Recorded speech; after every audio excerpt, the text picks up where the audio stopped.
Friends, as we come together this morning, we are saddened by the loss that has fallen upon Roseanne and this community, but we are comforted by the wonderful memories that remain, the power of community and friends and legacy that keeps us bound together. In this, a sacred place, our Gordon Chapel, a place that Roseanne and Ron shared many happy times, brought them comfort, and allowed them to connect with our tradition and our deep connection to God. I ask for all who are here, please, to silence any cell phones at this time you may have brought with you. And as you do, I invite the cantor to begin our service with the Psalm of Consolation.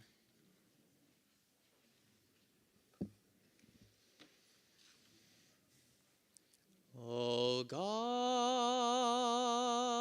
my God, I pray that these things never end. The sand and the sea, the rush of the waters, the crash of the heavens,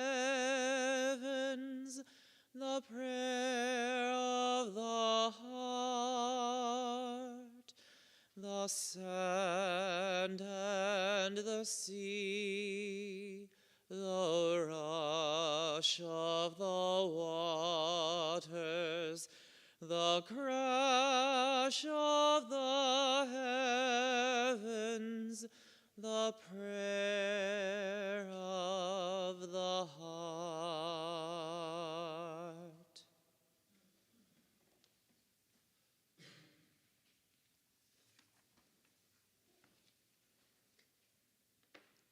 Death has taken our beloved Ronald Juwa. Our friends grieve in their darkened world. In their silence there is lamentation. In their tears there is loneliness. Lost in their sorrow, may they find the presence of loving friends. Hear them, O God, and be with them. For Ron's love that united us in life, and which death cannot sever, for his companionship that we shared along life's path, and which continues the tenderness of memory, for the gifts of his heart and mind that brought us joy and happiness, and is now a precious remembrance. For all these and more, we give our thanks to God. In this time of our grief, we listen to the voice of our sacred scriptures that brings us the ever new message of God's nearness. It tells us of our kinship with the Creator, in light as in darkness, in joy as in sorrow, in life as in death. We join together now in the reading of the 23rd Psalm. The Lord is my shepherd, I shall not want. He maketh me to lie down in green pastures. He leadeth me beside the still waters. He restoreth my soul. He guideth me in straight paths for his name's sake. Yea, though I walk through the valley of the shadow of death, I will fear no evil, for thou art with me. Thy rod and thy staff, they comfort me. Thou preparest a table before me in the presence of mine enemies. Thou hast anointed my head with oil. My cup runneth over. Surely goodness and mercy shall follow me all the days of my life, and I shall dwell in the house of the Lord forever.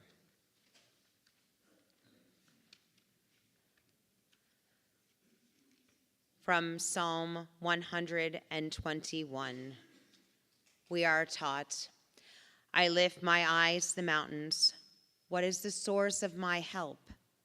My help comes from Adonai, maker of heaven and earth. God will not let your foot give way. Your protector will not slumber.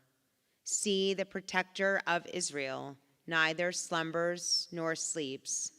God is your guardian. God is your protection at your right hand. The sun will not strike you by day, nor the moon by night. God will guard you from all harm. God will guard your soul, your going and coming, now and forever. There are so many ways that we look to our tradition to bring us comfort, but perhaps one of the best ways is to reflect on the meaning and beauty of the song Shalom Rav, a great and abundant peace, not only for us who are here, but truly for all who are in need. Cantor will now lead us.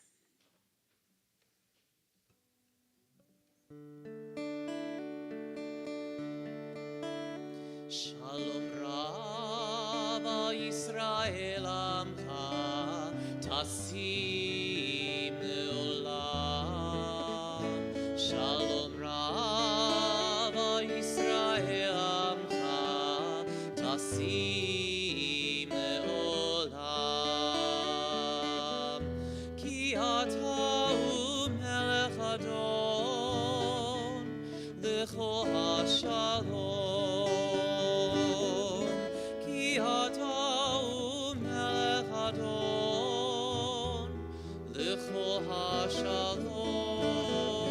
Shalom Rav Israel Amcha Tasim Leolam. Shalom Rav Israel Amcha Tasim Leolam. V'tov be'einecha levarech et amecha Yisrael b'chol עת ובכל שעה בשלומך. Shalom Rav Yisrael Amcha Tasim Leolam. Shalom Rav Yisrael Amcha Tasim Leolam. Tasim Leolam. Tasim Leolam.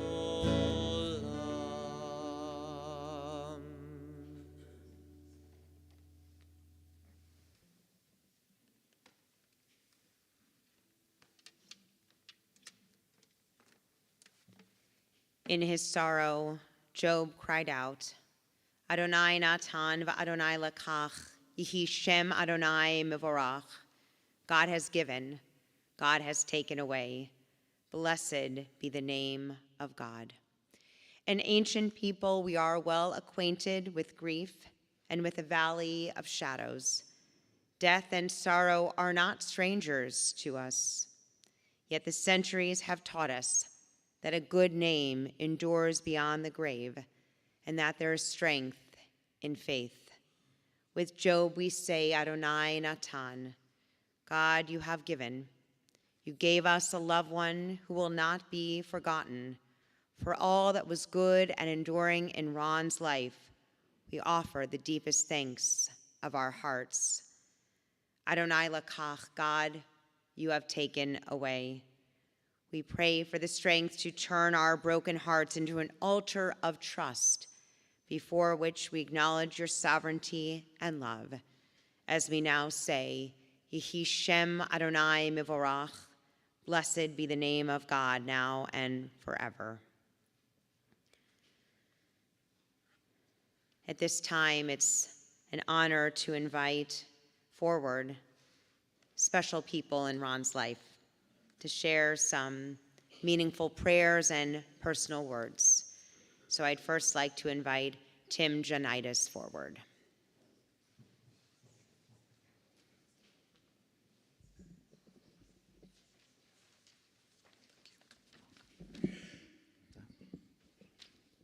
How am I doing? Everybody hear me? All right, I'll be reading a passage that I believe reflects Ron's philosophy in regards to the circumstances that bring us here today. Do not stand at my grave and weep. I am not there. I do not sleep. I am 1,000 winds that blow. I am the diamond glints on snow. I am the sunlight on ripened grain. I am the gentle autumn rain. When you awaken in the morning hush, I am the swift, uplifting rush of quiet birds and circled flight. I am the soft stars that shine at night. Do not stand at my grave and cry. I'm not there. I did not die.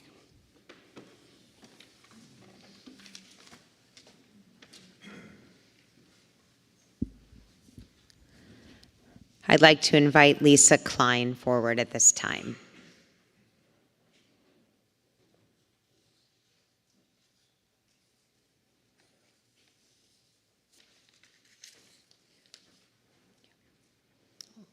Even better. Thank you.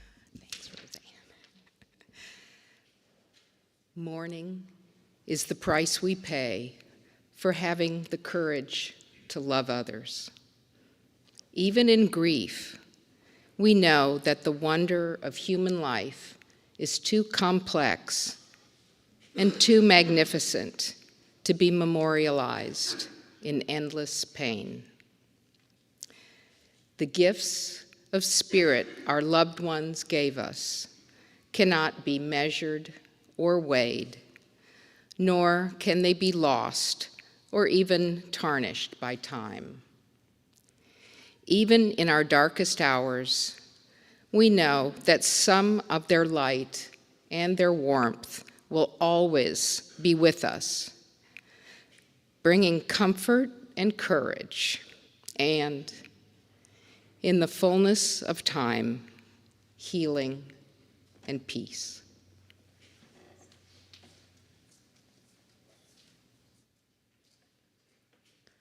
Now I'd like to invite Walter Viali to share a beautiful reading that reminds us of, though we approach our days differently, the cycle of life continues as the natural world unfolds.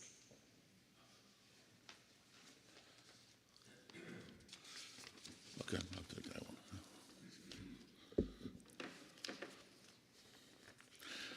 one. Having known Ron for over 41 years, I'm obviously honored to be here and remember him as we've been thinking about him all these days since we left us.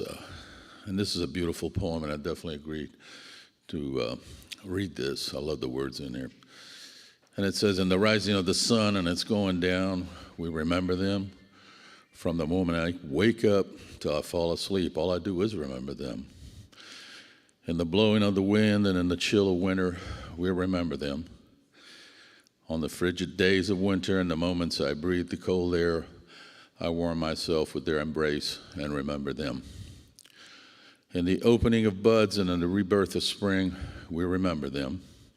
As the days grow longer and the outside becomes warmer, I am more awake and I remember them. In the blueness of the sky and in the warmth of summer, we remember them.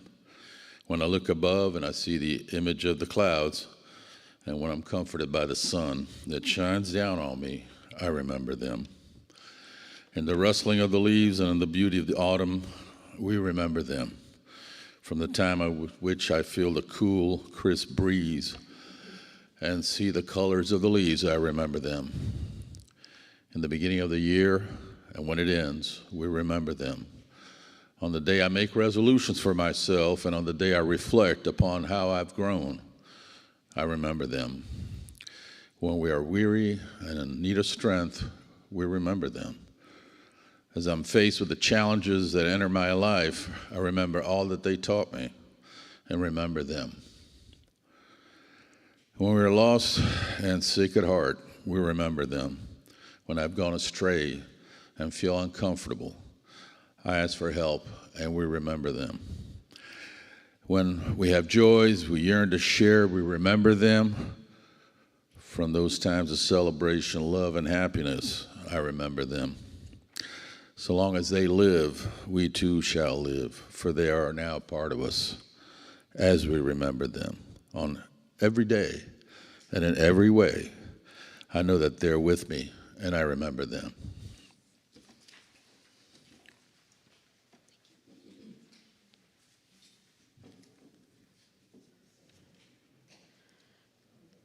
And now I invite Rita Walter Kovacs to share some personal words of eulogy.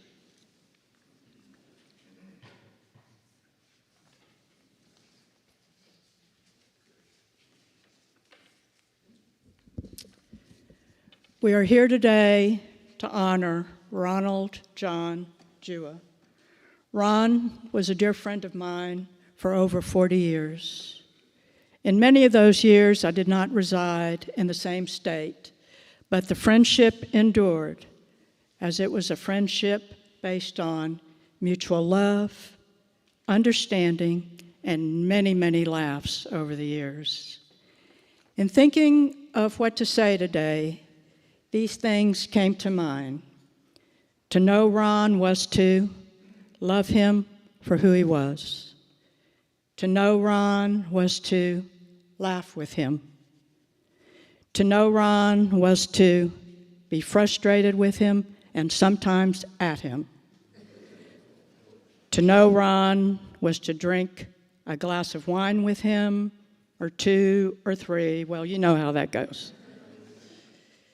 To know Ron was to revel in his mastery of entertaining. To know Ron was to share in a friendship that withstood the test of time. Ron was a man of many interests and many skills. Here is a snapshot of just some of them. Scuba diving. Ron loved the water and he loved exploring what was down below. He proved to be a considerate diving buddy, as I was always a bit more timid than he in such matters. He always made sure I was okay and was following closely on our many dives. On one occasion, he spied a rather large shark, very, very large, laying ever so quietly on the bottom of the sea. He gestured he pointed to the shark, gestured for us to leave, and we quietly made our way, hearts beating rapidly. Ron, the White Knight, always a true gentleman, ladies first. Skiing.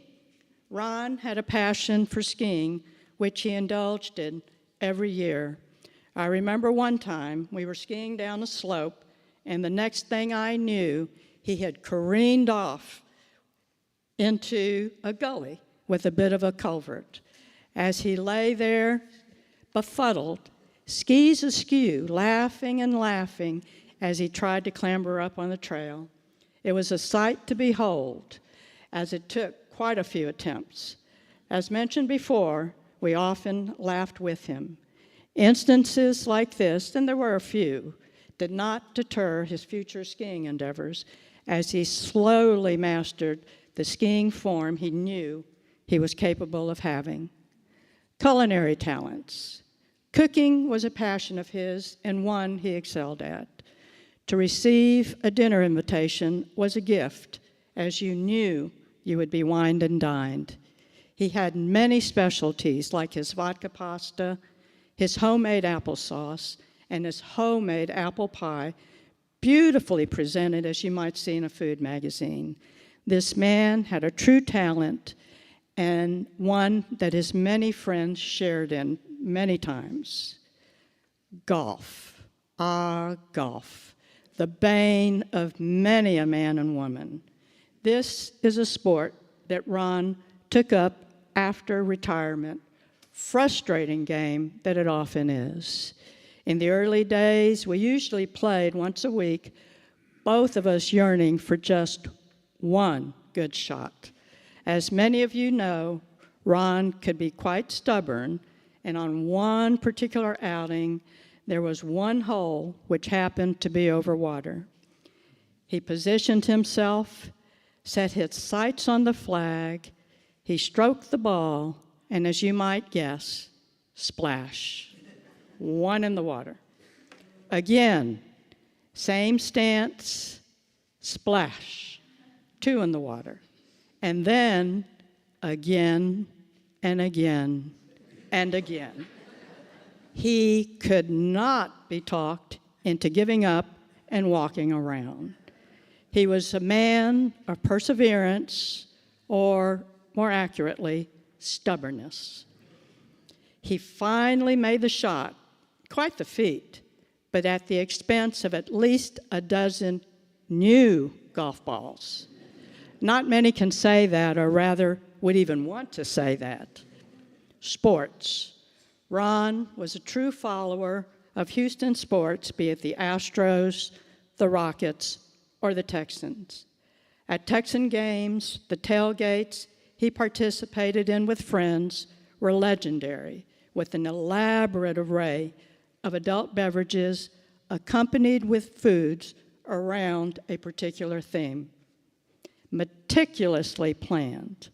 An invitation to stop by was an occasion for joy, and I may have been joyous a time or two. In retrospect, our Ron was a true Renaissance man. As I thought of his life, I thought of three distinct chapters: the New York years, chapter 2, the Houston years, and chapter 3, the final years. Chapter 1, the New York years. Born to John and Irene Juwa in Schenectady, New York, Ron had a pleasant childhood surrounded by family at many gatherings with aunts, uncles, and cousins, Tim being one of those cousins who is with us today. As a young man, Ron indulged in many sports, and being athletic, found football and baseball to be his focus. On to the University of Connecticut, where he obtained a degree and started working for SEAL Test in New York City as a computer programmer. In the city, he led a lively life, was always impeccable in dress, and a man about town. During this time, he met the first love of his life, Carol Tagg, who was also a programmer at the same company. This meeting was the start of a 38-year relationship. They shared a love of travel, which he possessed throughout his lifetime, and a companionship that grew stronger each year. A few years into his first position, he accepted another opportunity with Texaco in the Information Technology Department. This was the start of a career that spanned many decades and allowed him to enjoy many friendships and to travel internationally for business opportunities. Chapter 2, the Houston years. Texaco then offered Ron a temporary assignment in Houston, which he willingly accepted with Carol by his side. They shared a life full of activity, surrounded by friends as they hosted many dinners, parties, and overnight guests, myself being one when I would come into town to visit. The Houston Ballet became a favorite endeavor as he supported Carol's involvement on the Board of Trustees and on the Ballet Guild. These activities further widened their social circle. During this time, they also shared a love of art and began collecting pieces from various Houston artists and other pieces encountered on their travels. They were known in many artistic circles. Travel they did, both internationally and domestically, as both had an adventuresome spirit and a desire to experience places far and wide. During this time, Texaco offered to relocate Ron back to the New York office.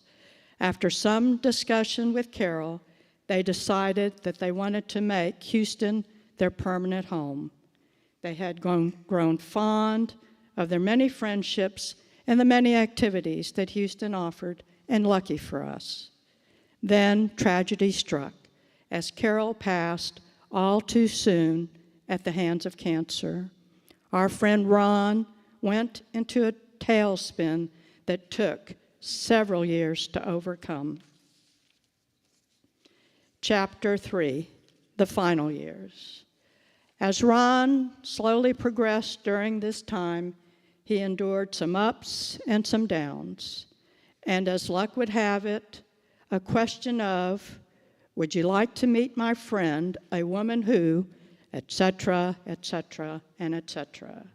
Being open to new adventures, our Ron said yes, and that yes brought him to the doorstep of Roseanne. With this relationship, I saw my friend transformed from feeling apathetic about life to feeling sheer bliss and happiness, happiness that had been lost and was now found. Together, they shared and delighted in doing so many things together. Ron became a supporter of Roseanne in her religious faith. He met new friends. He delighted in entertaining again, and his passion for travel was reignited. As recently as last year, when cancer was not part of his equation and COVID protocols were to be dealt with, at Ron's insistence, 5 of us undertook a 3-week trip to East Africa that had previously been postponed due to the COVID shutdown. And it turned out to be a marvelous trip with many, many remembrances. Who knew it would be our last? I recall one safari camp that we stayed at that brought many, many laughs from this happy couple, as it had hot bucket showers.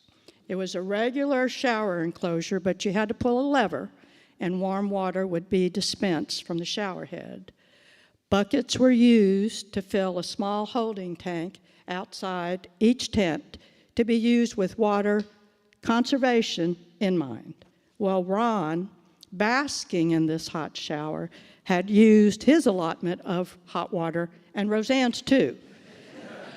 As he stood there, all suds up, or so we were told. When they discovered their dilemma, no hot water, the laughs could be heard throughout most of the camps. 2 attendants immediately went on their way in search of more hot water, but their enjoyment of the story and the fun these 2 were having was infectious. This is but one example of the joy in their lives. Ron and Roseanne shared in many, many more laughs during the COVID shutdown as they entertained each other, cooking and experimenting with different foods.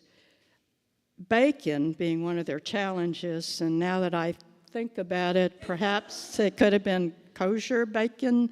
I'm not real sure about that one. At any rate, finding the most delicious bacon in the land became a priority, as bacon was a delicacy only eaten on occasion. But this was a time of indulgence. Ron, being Ron, ordered pound after pound from many purveyors around the country to determine which could be his all-time favorite.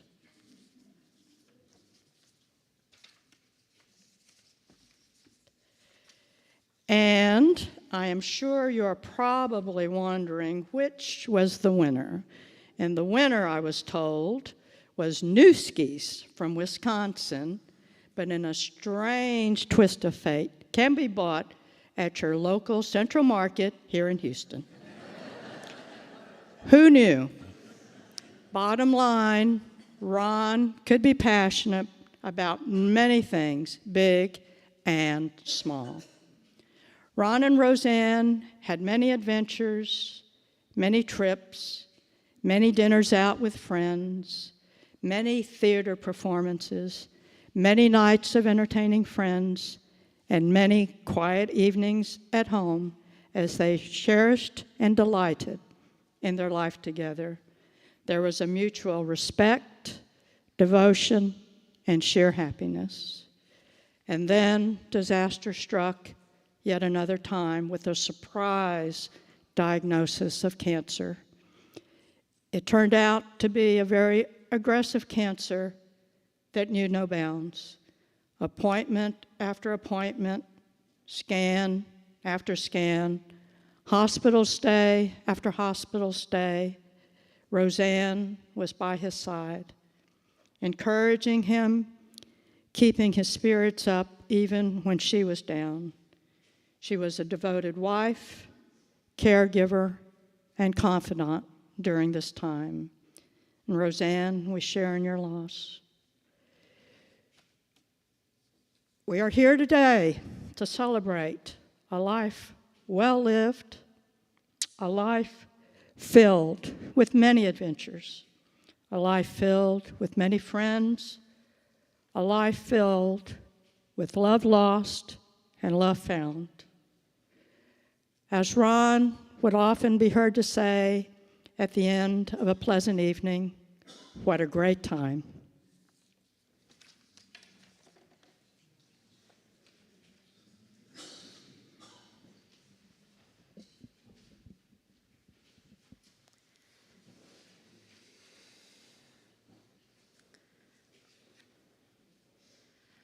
I have the honor of sharing beautiful words that Roseanne wrote herself. I hope that I will bring deep meaning to them as they are so profound and beautiful. Sweetheart, I heard your words. Make your shiva. My friends just want to eat and drink. So I know today may not be exactly what you wanted, as you never liked to be the center of attention, but it is what I need for me and for all of our friends who loved you. I am so thankful to thoughtful friends for introducing us, and grateful we were both willing to take a chance. A good friend, after learning about our first date, was Bistro Manil, remarked, "Wow, he must be interesting." What an understatement. On our second date, crossing the street from dinner to the Alley Theater, you asked if you could take my hand. You pretty much had me at that small gesture, but that was your essence: loving, protective, respectful, thoughtful, and always the perfect gentleman. Your warmth, generous heart, and fun-loving nature always shining through. Since our meeting in January of 2019, you made my life more happy and complete in every possible way. For that, my darling, I am thankful beyond measure. On the heels of a bad relationship, your consistent mantra was, I am dating other people, I have never been married, and I am never getting married. Despite your repeated message, soon we were an item, a couple, a team, and true partners, living, loving, and laughing as hard as we could. We enjoyed exploring all the wonderful things Houston has to offer together, from art, baseball, football, restaurants, movies, to museums, and more. We each gain new friends. After the first dinner or two with a few of mine, you remarked, "What was that?"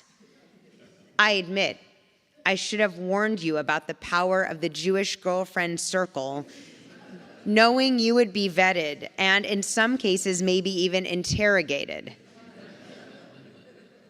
You passed, and we went on to enjoy many fun times and travels. Like most relationships, there is usually a hiccup or two. For some unknown reason, you called me Rhonda for about a month.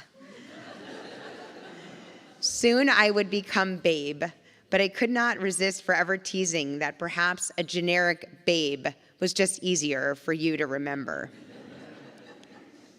You embraced the purple and gold of LSU, quickly understood the importance of mahjong and canasta, breezed through what may have been a cultural shock from Shabbat to a bat mitzvah and the sharing of our holidays, to a beautiful start to the new year with our marriage blessing by Rabbi Scott.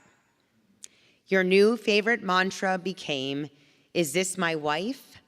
This is your loving and devoted husband." COVID gave us a chance to do many things. With our shared love of music, we perfected our playlists. In our kitchens, we tweaked and perfected our favorite recipes. You braided challah, and I learned the art of using a French mill. You learned that binge watching Netflix is really a thing. And I reciprocated by watching Below Deck and Below Zero. Somehow you even made that fun. We walked and talked our way through COVID.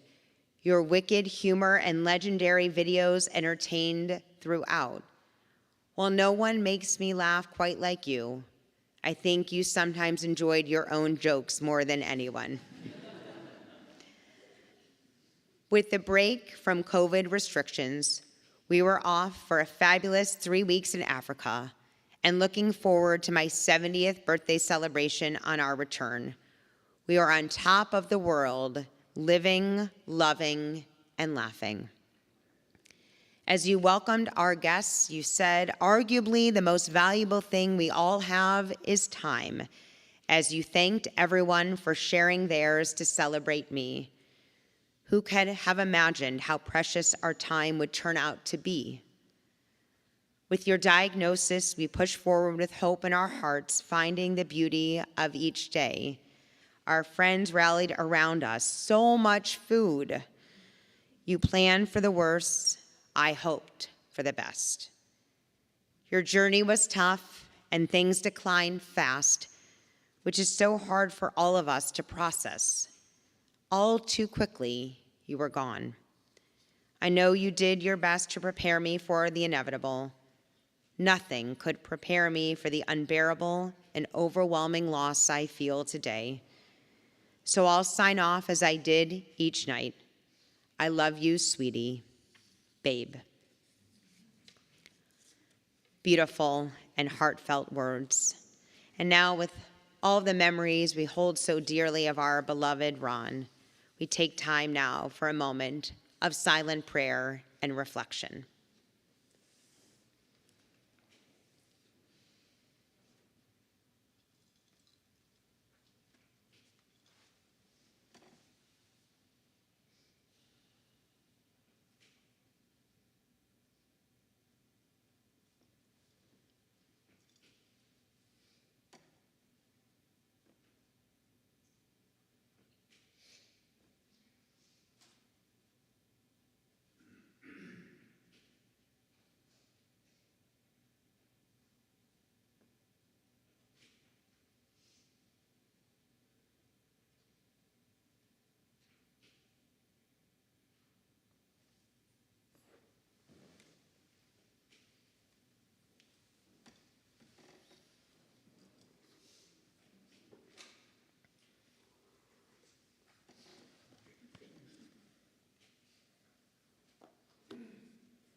This is one of the songs from that playlist, Someone Like You, words and music by Van Morrison.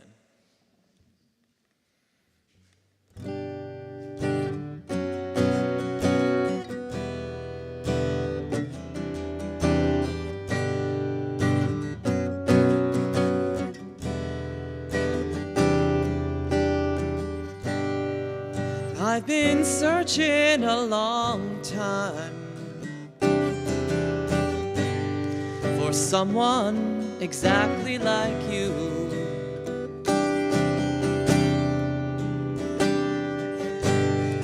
I've been traveling all around the world, waiting for you to come through.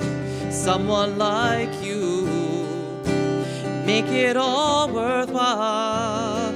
Someone like you, to keep me satisfied. Someone exactly like you.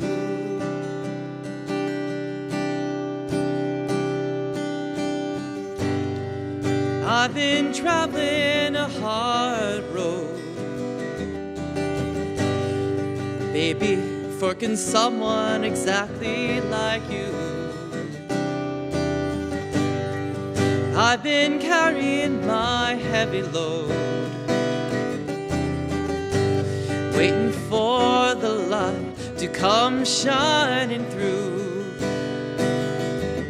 Someone like you, to make it all worthwhile. Someone like you, make me satisfied. Someone exactly like you.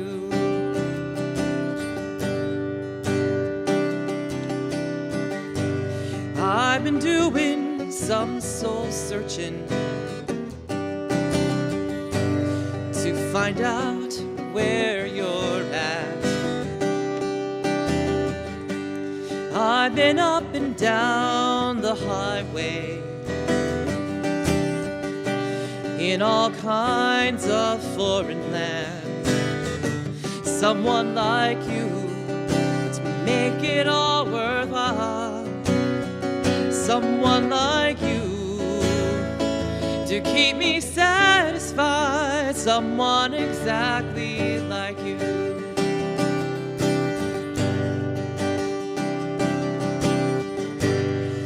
I've been all around the world, marching to the beat of a different drum. But just lately I realized the best is yet to come. Someone like you, to make it all worthwhile. Someone like you, to keep me satisfied. Someone exactly like you. Someone exactly like you.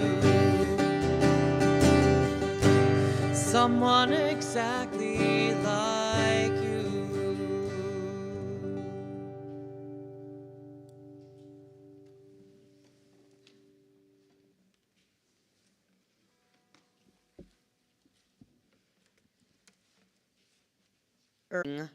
For we lose our hold on life when our time has come, as the leaf falls from the bough when its day is done.